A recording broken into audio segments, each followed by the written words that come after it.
Hi everyone, I'm Darshana. Today I thought of speaking about a topic that is slightly different from the topics that I talked about in the previous videos. That's about autism, and it's I was inspired to talk about this after seeing a video, an interview rather. Let me share my screen.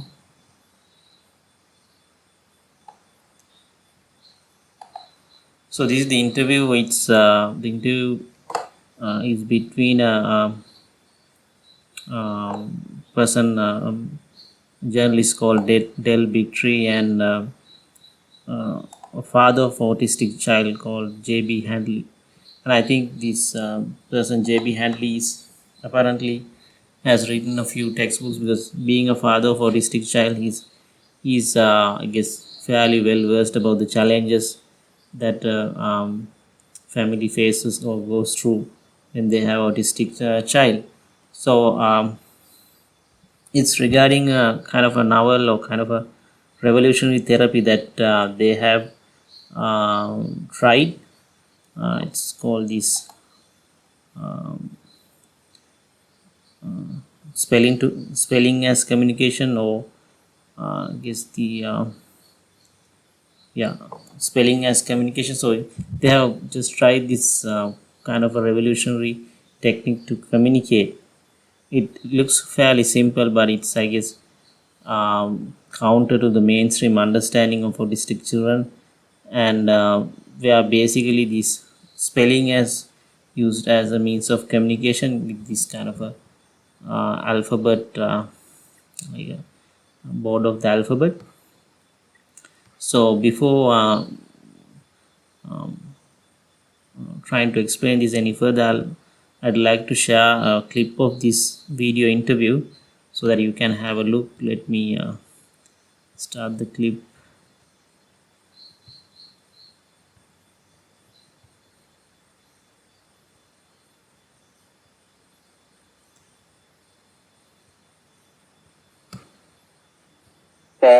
Well, we went to a center to watch one of the great teachers in this method, Dawn Marie, do her thing. Take a look at this. All right. So let's just spell a couple words really quick. Let's spell, even though we started with a wide open already, let's spell routine.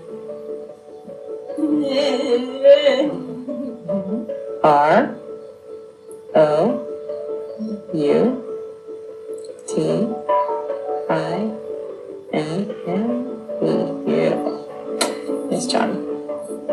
What holds you back from trying new things? D N E N F N I N I T N E N L N. Definitely F N E N A. Fear. O N of. N and E and L and T and I N G. Melting. D O W. Melting down. You're told this is a terrible thing that happened to your kid. I'm so sorry. I'm so sorry your kid has autism. But we're learning that autism is more likely a sensory motor processing disorder than anything else. We're seeing that when we address the sensory and motor differences of non-speakers, they're capable of things that nobody realized they were capable of, changing everything about how we teach and raise children with autism. Great job. Yeah, I'm really proud of you. I'm an S2C practitioner, which means spelling to communicate. Basically, I teach non-speaking people to point to letters on a letterboard as a means of communication. We call it the brain-body disconnect, apraxia. That's layman's terms for apraxia. We had to help them connect their brain to their body. So these behaviors become more under their purposeful motor control instead of impulsive or reflexive or just happening sort of automatically. the set of 3 stencils that we start most spellers on, where the alphabet is broken out into 9 letters. And when we're spelling with them, we're teaching them to hold the pencil and just poke in and out of the letter. And it involves a lot of prompting when kids are first learning how to do it. As they get more and more accurate, we take the flap off. We work on the field of 9. This is the next stage where spellers are now spelling on a board that has all 26 letters, but still with the support, the proprioceptive support of feeling the pencil go through the letters while they poke. So the method is not about tracing the letters. In fact, kids might try to do that. It's literally, we want the same motion every single time. It's just in and out, poke, in and out, poke. We're trying to myelinate this one neural pathway of just in and out, poke. That's how you choose the letters. And once you're really accurate on here and you've started answering open-ended questions, because with 26 letters, you can spell anything, then you can graduate to a laminated letterboard, which has less sensory feedback. Now we're getting more to like, an LCD screen would have, where you've myelinated this motor plan of lifting and poking and moving your eyes fluidly across the board. And you simply have to touch this bottom here, and we know that you want us to flip the board around for you to hit numbers or ABC, and we flip back to the alphabet board. Once they're basically ready to move on to typing because they've mastered the laminated letterboard, I hold it just like a letterboard. Instead of me being the feedback loop, we are using a program that whatever they type and spell, the letters show up there, and they learn to look back and forth between what they're spelling and, let's just say, the keyboard. And then it has a voice output element. Maddie, you have such great technique, and you've just newly been spelling openly. How has that been for you for the past few months? What's that been like? I, T, H, A. It has C, H, A, N, G, E, D. It has changed. E, V, I, E, R, Y, every, T, H, I, N. It has changed everything. These kids are brilliant. Their minds are amazing. Right. So the basic idea seems to be that there's this technique called spelling to communicate, and I guess as I understand, it's not the current understanding of currently widely used methodology to treat as a therapy for autistic children or children who have been identified to be having this under the autistic spectrum, but it apparently it seems to be quite effective. So let me share another clip where this father of the autistic child is talking to that autistic child, right? Or actually he's now a young man actually.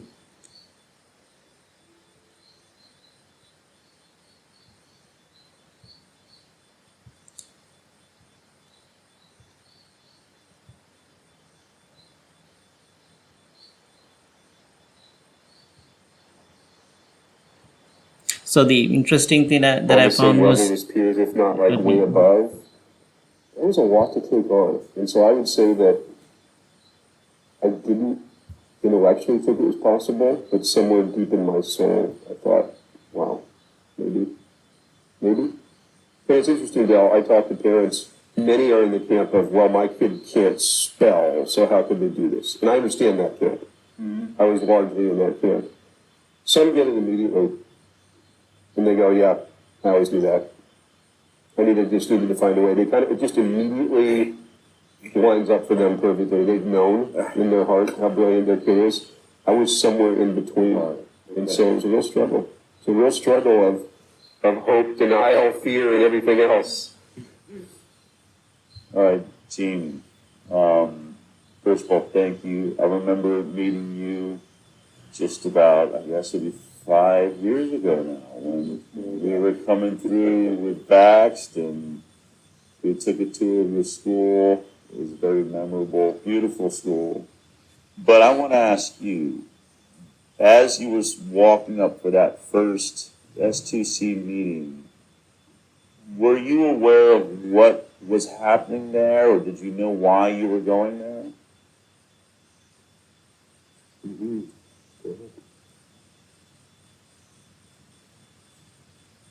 So Jamison Hadley is the son, and JB Hadley is the father, I guess.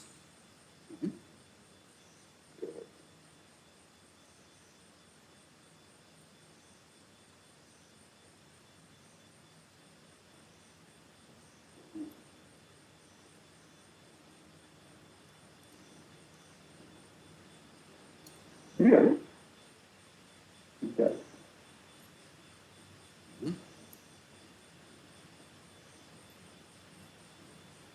Mhm. Mhm. Yes, I knew her life would change. Wow. It's not like we weren't talking about it in front of him. Right, so you're talking about it, you're having conversations. I'm sure you're talking to him like, we're going to do this thing, we're going to Totally. go check it out. Totally. He's getting on a plane and flying to Virginia. There's a whole explanation as to why. So he was walking into that place with all the same information I had about what might happen. Jamie, so you've spent 17 years being able to understand everything happening around you, and this thought was, someone is going to finally help my parents understand exactly where I'm at. Was that sort of what you were thinking? Mm-hmm.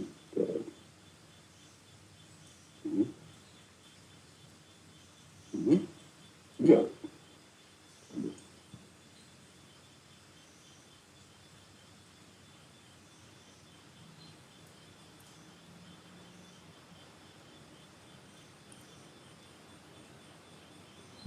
Yeah.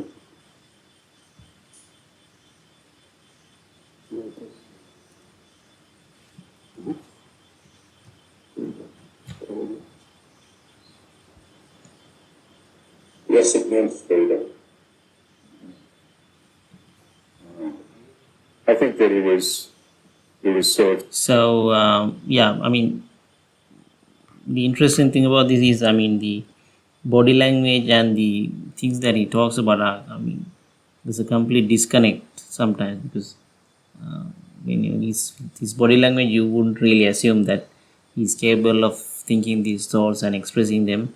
And it's just that, supposing that this hypothesis is true, that it's just a motor disorder and it's something like having a stroke, and you still have the thought process, you have the abstract thought process, kind of sophisticated thoughts as just as a normal human being, but you are unable to express it as a normal uh, quote unquote human being would. uh, must be really hard. I thought must be really hard, and makes you appreciate this tool called human language, natural language, and really changes everything. I think the perspective on life and how you interact with the world and how others perceive you, and it kind of shows that our assumptions can be yes way off. Still, I'm not really sure how generalizable this result is, but if at least some portion of children or adults who are identified as being autistic can express themselves in this manner, I guess that would be kind of it would be kind of a very miraculous thing. So another thing that comes up in this video is this the response to the mainstream therapists who apparently follow this technique called ABA, or applied behavioral analysis. So that's, as I understand, that's the standard protocol, or that's the standard therapy that is mostly used for helping the autistic children to you know get become more effective in communicating and all that. So apparently that community does not recognize this technique, right? So there's this clash of ideologies and clash of knowledge systems, I guess, because this particular community seems to be fairly it's a minority, right, who think that this is caused by a moral disorder, and they are still capable of having advanced thoughts, and it's just a communication. Mostly it would be a moral disorder, right? Even if you see some of the standard resources about autism, so something that is highlighted is that the IQ is fairly low in autistic children. So that would typically suggest that there's a cognitive disability. But if this hypothesis is true, that it's predominantly a motor disorder, then that whole argument would come into question. So I think there's some friction there, and but I mean, as a layperson, when I see this video, I don't know, maybe if not if this is not a elaborate hoax or something, it looks like it's fairly convincing, right?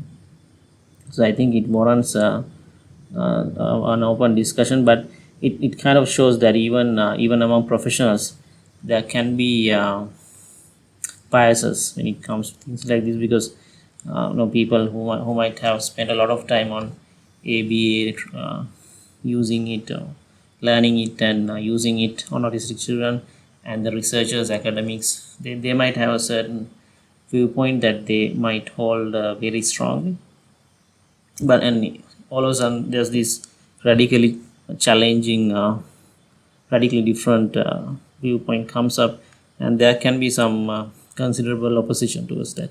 So that's something that is discussed in the interview. I'll share the link to the original interview so you can have a look. It's very interesting. Now another thing, so let me share one final clip to just to show how remarkable this is. I'm just trying to find the location.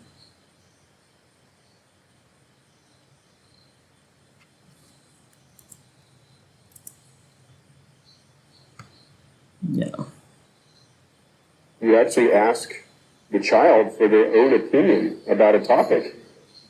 That's open communication. They're no longer just doing some sort of rote request. They're literally speaking their own mind. That is the magic threshold. That's the moment you're dreaming about. That is the moment you're dreaming about. That's the moment you never forget. That's the moment where you're in a state of disbelief. Yeah.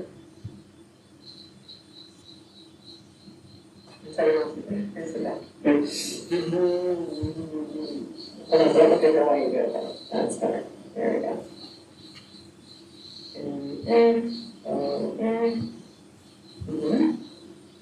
Mom. All right, every word, okay? So you guys break mom.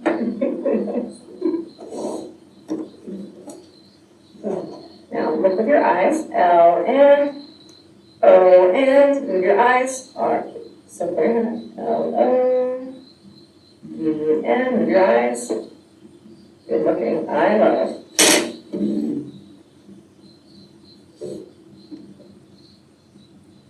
No, can I turn? I'm gonna make this beat just because I know it's a little distracting. We're not done now. But I love. Let's finish this off first.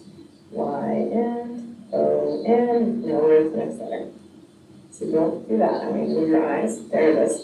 I love you.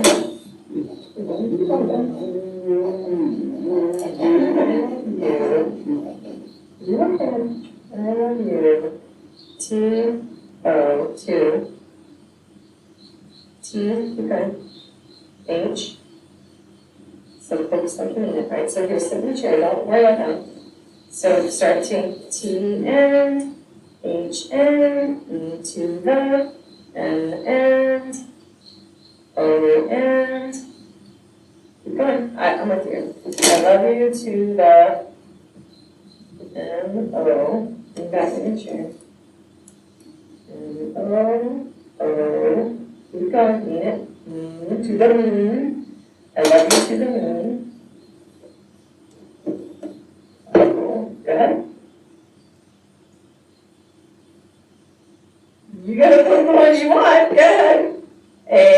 That's nice. And that's confident. And that's confident. Get it? C and keep going. B and keep going. That was good. A and C. I can tell the difference. C and keep going. So close when she looks at me. There you go.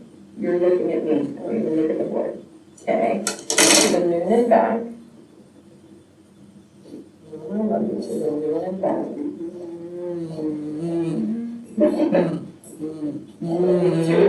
Love you so much. T and H and what makes sense? A, that makes sense. And move your arm and your eyes. Move your arm and your eyes. Thank and thanks. Thanks.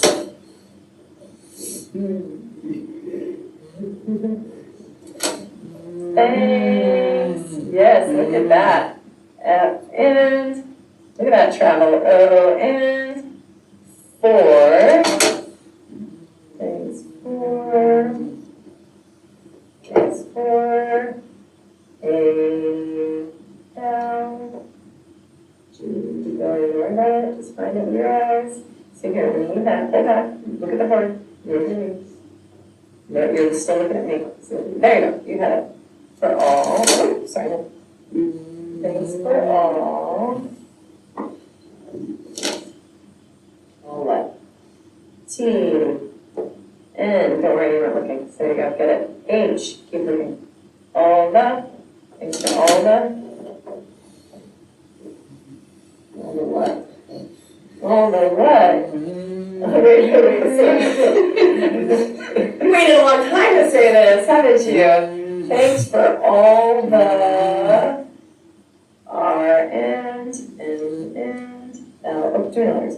Ready? All the what? S and move your eyes. A and move your eyes. C and move your eyes. R and shift them. I and F and shift them. I and C and keep going. E and thanks for all the sacrifices. That was perfect.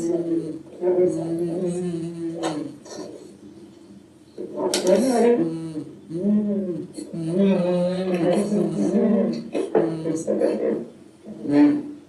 I L N. Okay. L. Or you want an aisle. Okay. And move your eyes. A and move your eyes. A and probably not. Oh, that doesn't make sense. You're looking at me. So go from K to the letter you want on this side. I'll make. I'll make what? Hold on, you're poking. I'll make Y, O. Where are you going now? You think that's a big reach. I'll make U, P, N, R, and keep going. O, and I know what you're spelling now. Go ahead, get it. Don't look at me, look down. Look inside your O. W, U, and where's the last letter now? Move those eyes. Is it D? So spell that word for me again. P, R, O. Go back. Look at the board. And D. I'll make you proud. Okay. You already make me proud. Look at that smile. Wow. So yeah, it's pretty remarkable, and you kind of makes you wonder what it means to be human. I mean, to be able to communicate could be may not be just with the spoken words, but any kind of communication. It seems it's I mean, when I saw that, I thought maybe that's fundamental part of being human, right? The human experience. So to miss that is kind of is would make you miss a lot of what it makes to be human. So it's in a way very encouraging that this kind of a method is available. So I thought maybe I don't know whether in Sri Lanka this method is being tried, but it would be interesting, at least for if it gives positive results for at least some children or adults who are in this autistic range spectrum, it might really change their lives, and as well as the lives of their family members. You know, because if they can effectively communicate with these autistic children, that could really improve the quality of their lives. So there's another reason why this kind of a topic is very controversial, because this community, I think, I'm not really 100% sure about that, but definitely these people like JB Handley and Del Bigtree, they are of the opinion that at least some of these cases are environmental, the cause of autism. So the classical standard knowledge is mostly that disease due to genetic defects, right? But if you see the so of course there's understanding that there's some environmental factor or multiple factors that are causing autism. So if you see the percentage of increase in autism, I think this is data from the United States. We can see that there's almost a linear rise in the cases, and the general explanation that is given to this is, one explanation is that this could be due to the increased awareness about autism. But it makes you wonder, I mean, now even in recent times there's a linear increase, so maybe the awareness was quite good even around 2012, but still there's a rise, right? So something is could be affecting some environmental factor, and people like JB Handley and Del Bigtree, they tend to think that vaccines, childhood vaccines, particularly some childhood vaccines like the MMR vaccine, MMR vaccine is responsible for at least some of these cases. Now that is a very controversial idea, and that also might be negatively affecting these kind of interventions, I feel, because the impression of these kind of interventions, people might have a negative outlook on them. Which is kind of a shame. I mean, irrespective of what causes autism, this kind of an intervention might, if it actually helps at least a minority of children, it's worth a look. That's what I feel.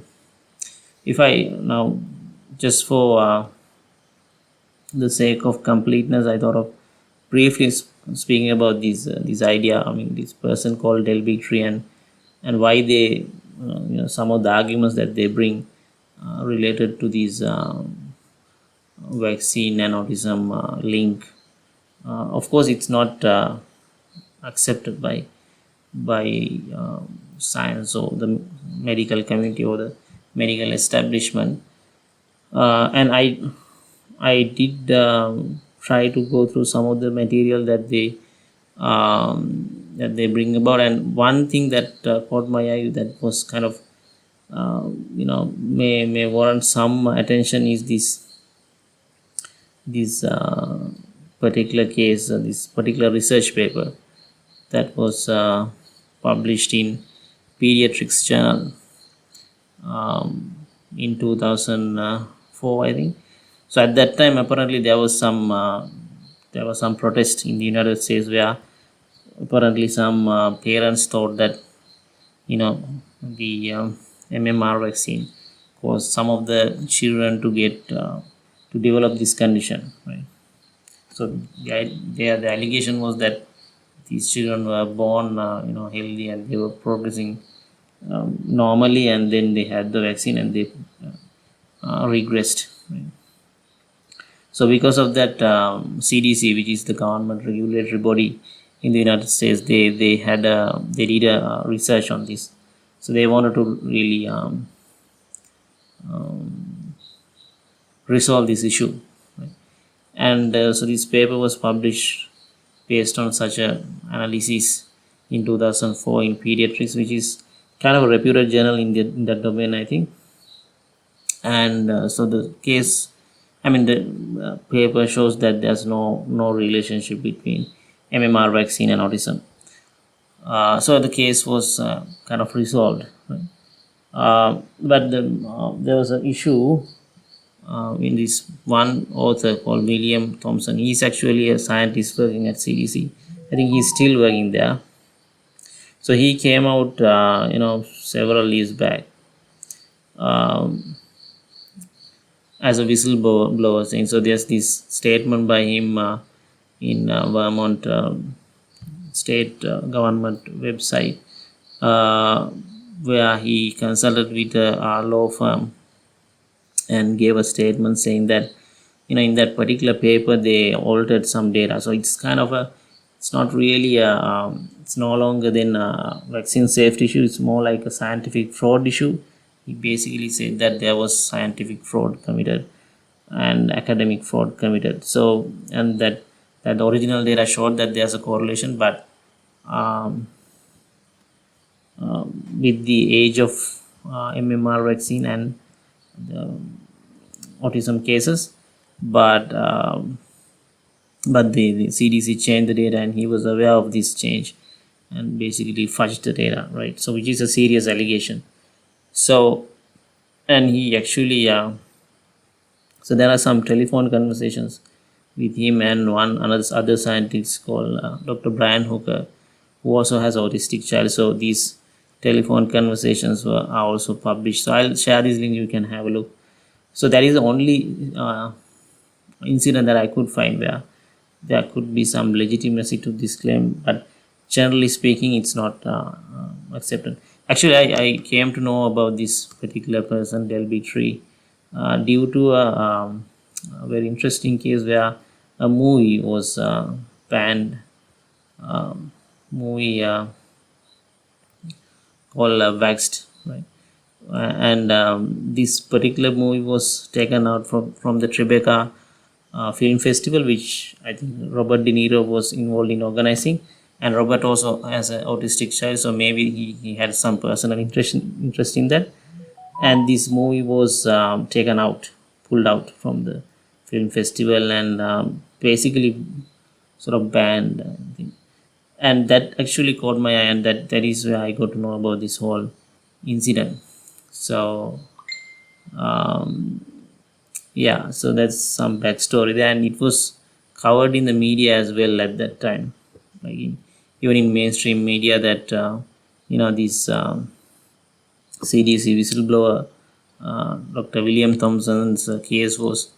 So some of the documents that he released were tabled at the Senate, and it caused some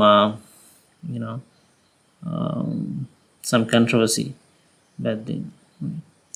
And there's so the CDC also admitted that this person, Dr. William Thompson, has raised issues. So this is a statement by CDC spokesman. CDC is aware that employee Dr. William Thompson has raised concerns regarding an article that he co-authored that was published in 2004 in Pediatrics, and so on. So this caused some controversy, and actually Delby Tree, I think, produced a documentary based on this whole incident. It's very interesting. You can have a look. Only thing is you can't find it online. I mean, it's very difficult to find. I found one link, so I'll share it. If you're interested, you can just have a look and make up your own mind. But regardless of what the actual cause, I think this kind of a technique, I mean, it just by looking at the video, it seems fairly convincing, but I think it warrants further investigation. And it kind of brings out good even philosophical questions, what it means to be human, and what is the importance of communication. Could be verbal or non-verbal, but the importance of communication, and also about our presumptions or assumptions about individuals or groups of people. And we might have a certain perspective or perception about someone, who they are capable of or what they think, and based on their outward appearance or the body language. But perhaps we could be completely wrong, and they might so in this video, actually, this particular young man, he apparently has, he has very high IQ, and it's just that his way of expressing is different. So that brings out a very interesting situation, I guess. If you have someone like that living with you, communicating with you, and if you don't know that that person is capable of thinking like that, so that can really bring about very very interesting situations and outcomes. Yeah. So in a nutshell, I think that if this particular technique can at least be tried with, because I think in Sri Lanka also now there are fair bit of autistic children who are diagnosed as being autistic. Of course, it's a spectrum, but there are fair number of cases, and there's a lot of resources. I mean, parents also dedicate a lot of their time and effort on these kids, and there are some government programs as well, and there's a lot of research interest as well. So I think if this particular technique can be looked at, I think that might, if it works at least in 10% of the population who are diagnosed as being autistic, that would really improve their lives, I think. So that's basically what I want to highlight here, irrespective of what caused it, right? So that's a different issue. Yeah, so that's basically what I want to talk about, and you do share your thoughts on that. I'll share all these links in the description, and you can have a look. We'll meet again with a similar video next time. Thank you.